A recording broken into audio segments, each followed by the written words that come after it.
Dans Second Chance de Robert Kiyosaki, vous allez découvrir, enfin du moins avoir la confirmation, que avoir un travail même très bien payé ne vous rendra jamais riche. Car en réalité, le système financier est là pour rendre les gens esclaves. On l'a vu avec la crise des subprimes de 2007-2008, qui a tout simplement ruiné beaucoup de petits épargnants américains qui avaient pensé en s'endettant pouvoir acquérir un bien immobilier. Sauf que les dés étaient pipés et que le système s'est retourné contre eux, pas contre les banques qui finalement s'en sont très bien sorties puisqu'elles ont été pour la plupart renflouées par les États et donc par les citoyens eux-mêmes,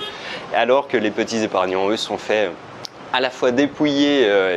lorsqu'il a fallu renflouer les banques d'une part, et puis par ailleurs au travers des cours de bourse qui se sont littéralement effondrés, et puis surtout par la saisie massive de biens immobiliers qu'il y a eu aux États-Unis. Donc c'était vraiment une grande escroquerie, et ce qu'il faut retenir de tout ça,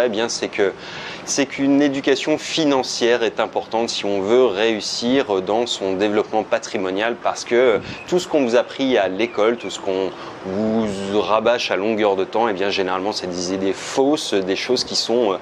basées sur rien du tout, qu'une espèce d'expérience. D'ailleurs, si les conseillers bancaires étaient des experts en matière financière, ils ne seraient pas payés une misère par des banques, mais ils seraient riches. On doit toujours s'inspirer et écouter les gens qui ont réussi dans un domaine et pas ceux qui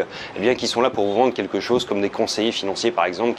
qui sont payés à la commission pour vendre les produits d'une banque et pas forcément les meilleurs d'une part. Bref, il y a plein de choses intéressantes, vraiment très intéressantes dans ce livre, et si vous voulez aller plus loin, je vous conseille de télécharger mon résumé en cliquant sur le lien qui vient d'apparaître dans la vidéo si vous êtes sur YouTube, et dans le statut si vous êtes sur Facebook. À demain pour un prochain livre. Ciao.